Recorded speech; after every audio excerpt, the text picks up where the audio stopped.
6 months ago, I was laid off. And now, what? I actually just came back from a run, so my brain was a little... Yes, this is great. Thank you so much. Alright, talk to you soon. Bye. Yep, after 3 months of actively looking, I got a job. One thing that I start doing during this unemployed era is eating breakfast. Ooh, look at that mango cutting skills. But yeah, I think mostly it's because now I actually don't have to rush to join a call or just be online. So I'm going to miss that. My breakfast, I have mango, grapefruit, and yogurt. This has been my favorite breakfast lately. Oh, that's sour. So, quick recap. I was laid off in mid-November of 2025 from, at the time, my newest job. I joined the company in March of 2025. So, I was definitely shocked and completely freaked out because we literally just bought a house that month. So, the timing was not that great and I was stressed. I made a little video about it at the time, and to be honest, I'm a little embarrassed because I completely crashed out on the internet and now it's out there, but it's a little too late, I guess. So instead of jumping straight into job searching, I decided to give myself a little bit of a break. One, I wanted to take a break to reset and figure out what I want in my career. Two, I just went through the job searching process earlier in the year, so in a way I was kind of just avoiding it because I just didn't want to do it again right away. And then lastly, it was in Q4 and companies aren't really hiring in Q4, so I didn't really want to waste my effort. If anybody else is in the same situation as I was, sorry, that sucks. But I really think that if you have the financial means to take a break, definitely take a break.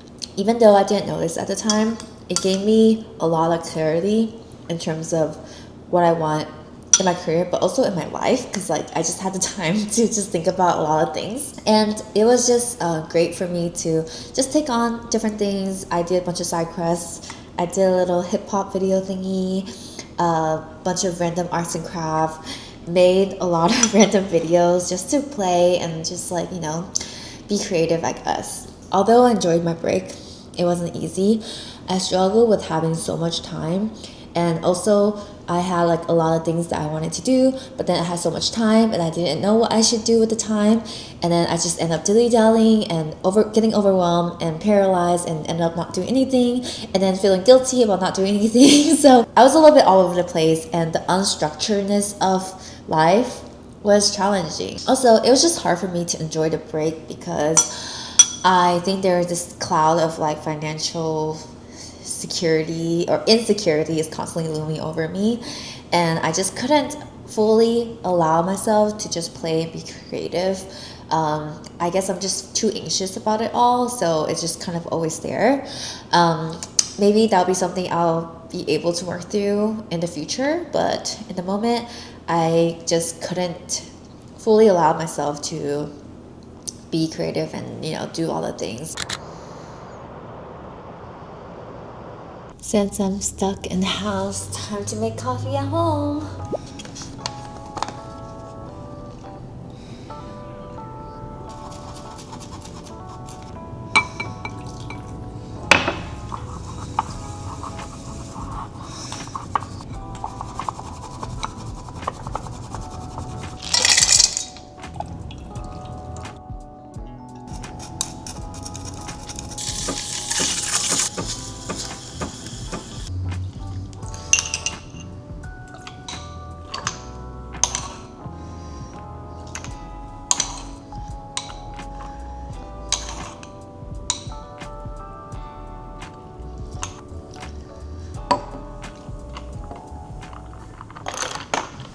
Babe, come try. I made something special. Why are you skipping? Cheers. Cheers. Thank you.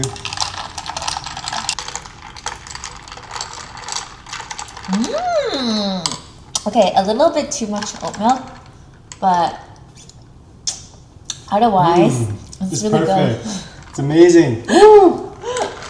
A little bit too much oat milk, but otherwise it's really good. What are you talking about? It's perfect.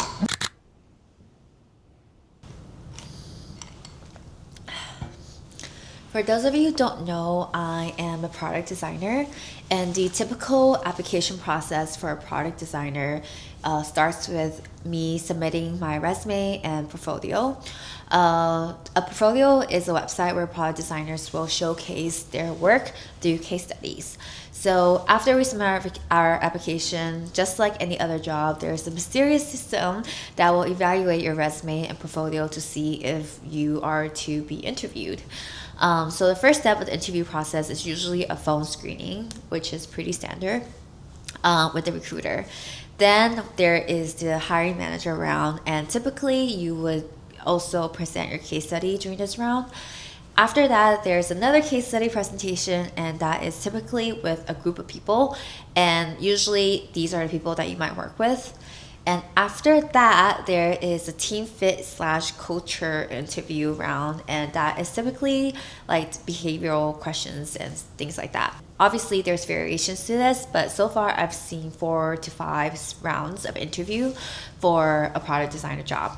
And that's kind of the most common based on my personal experience. In June and February, it was kind of a slow ramp up. I had a couple of trips already planned. So I went to Denver to spend New Year's with my friend Jen. And then at the end of January towards February, I went to Japan for a snowboarding trip, which was super fun. But I didn't really do much in those 2 months. I mostly made minor edits to my portfolio, updated my resume a little bit, and then started drafting some case studies. After I got back from my trip, that's when I went all in on the job searching mode.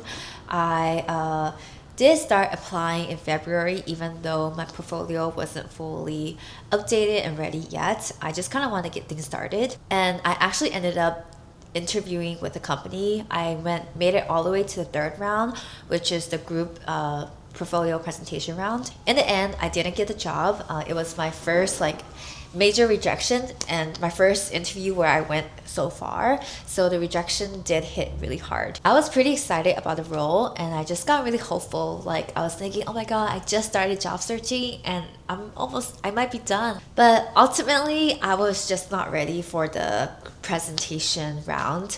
I remember I was literally making the presentation the night before the interview. I didn't really get to practice, and for me, being prepared is how I feel confident.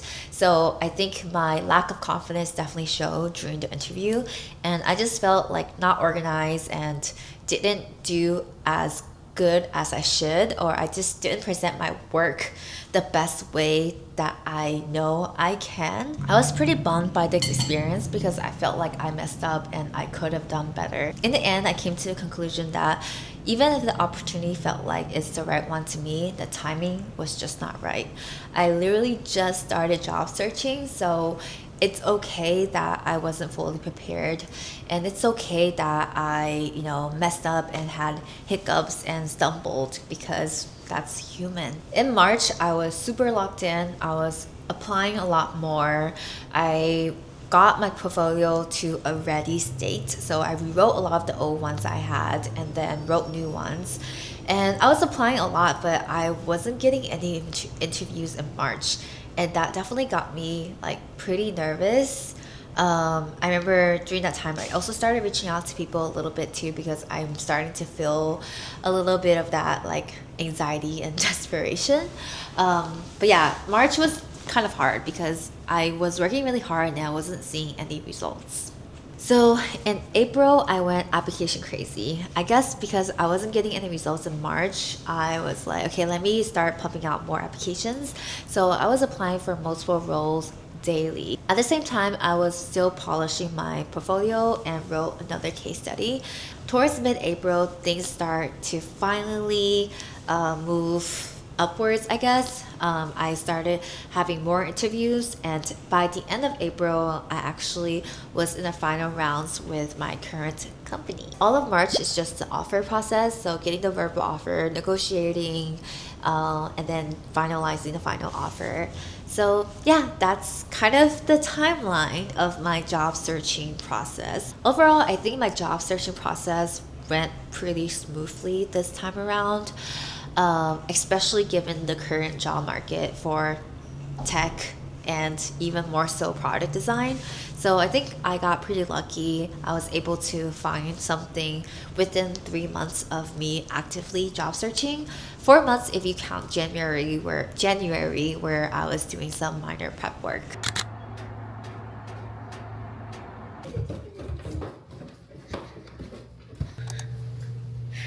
This is my guest room. Hello. Here we are. We are in our guest room. So I decided to change the film set since I couldn't leave the house. So just adding variation to my video.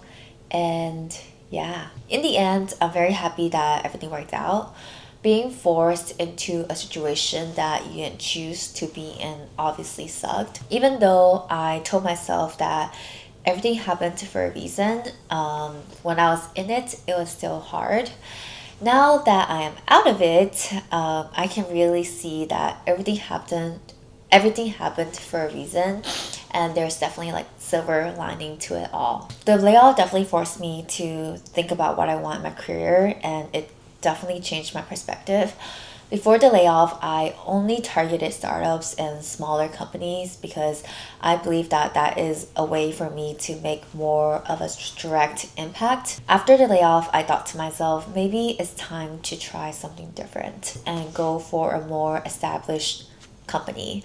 I don't know if it's because I got burned, so I'm like really craving stability. From my personal experience, I feel like startups, things are constantly changing, like the objectives are constantly changing, and it's in a way that just feels very directionalist and very whiplashing for ICs.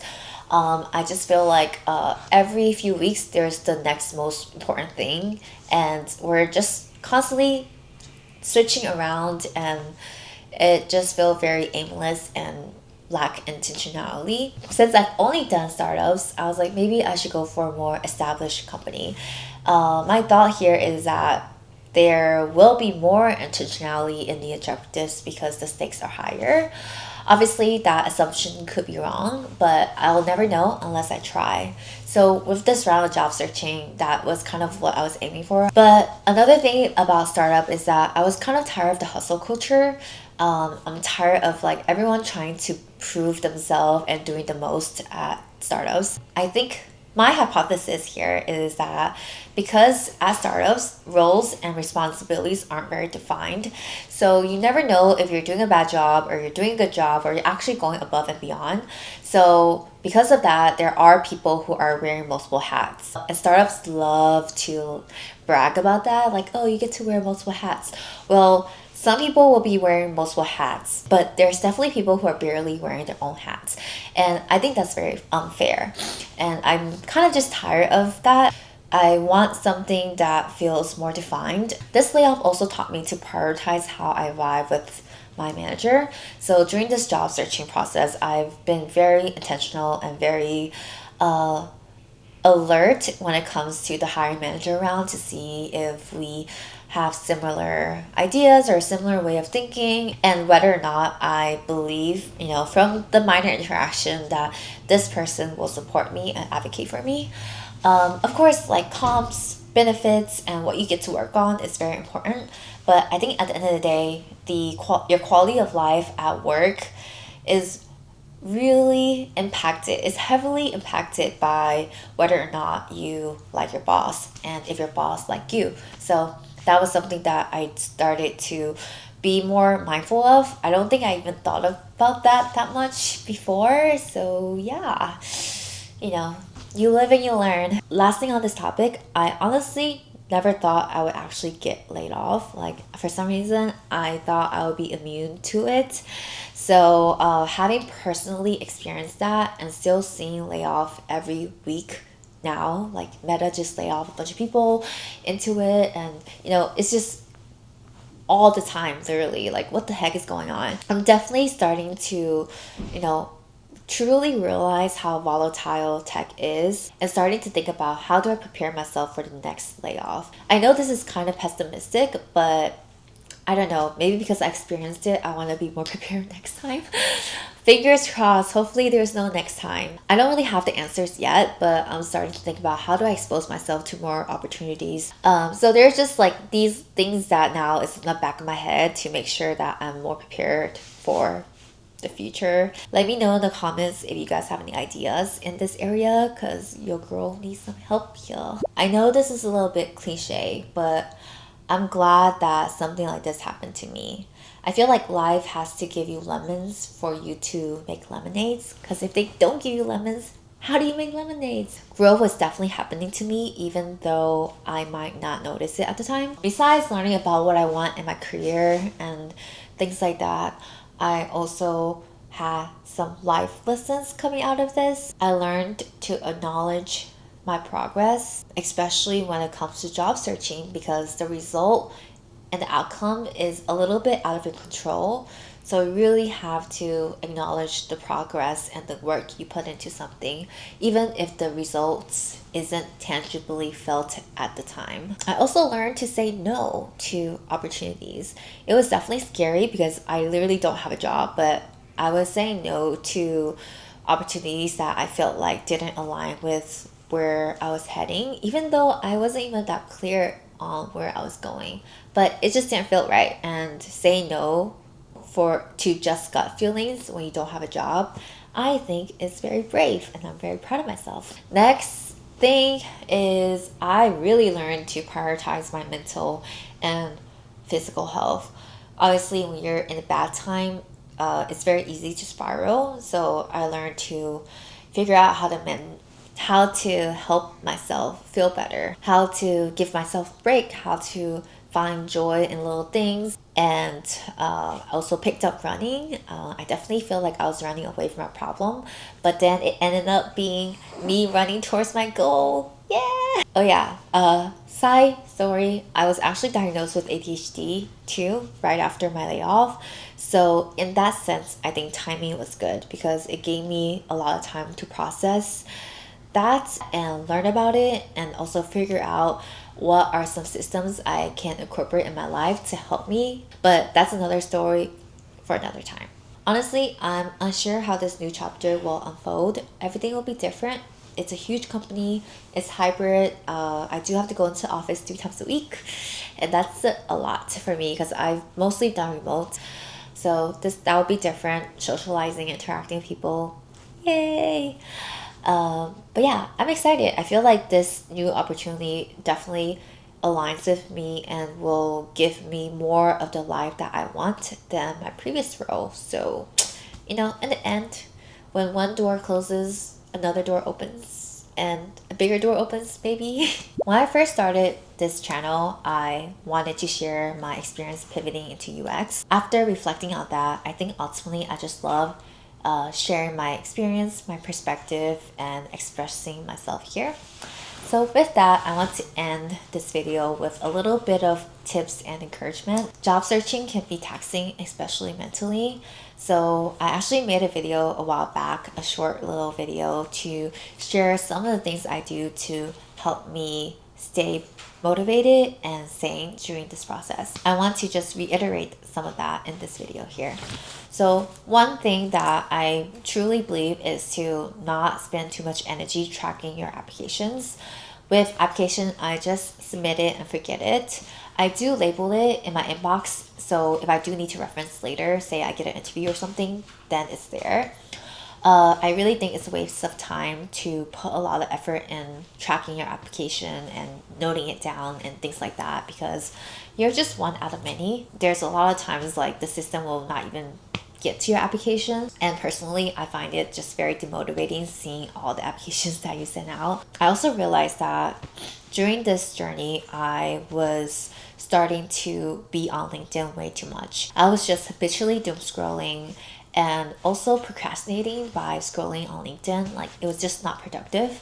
So I set a time limit for LinkedIn and then also completely block it on the weekends because I don't need to be on LinkedIn on weekends because that will just drive me crazy. The next thing is, I think when you're applying for jobs, it can feel like a never ending thing. So I like to set quotas. So say like the goal is I apply for 3 jobs today. If I did that, then I've achieved my goal and I move on. Because if you don't set the goal, I feel like since the result is unpredictable, you never know when you'll get any kind of feedback.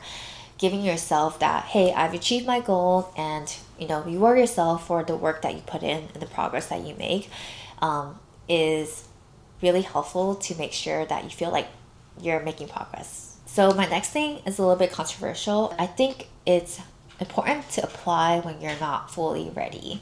So I got burned by this a little bit, obviously, because I got rejected, but I do think I would still do it the same way I've done it. I think it's important to get practice in, even when you're not fully ready, and just to see what you need to work on, right? So the rejection was hard, but it was definitely a learning experience and prepared me for the next interviews. Alright, that is all. Thank you all for watching, especially if you made it all the way to the end. I definitely yapped a lot for listening to me and being here with me while I share my experience.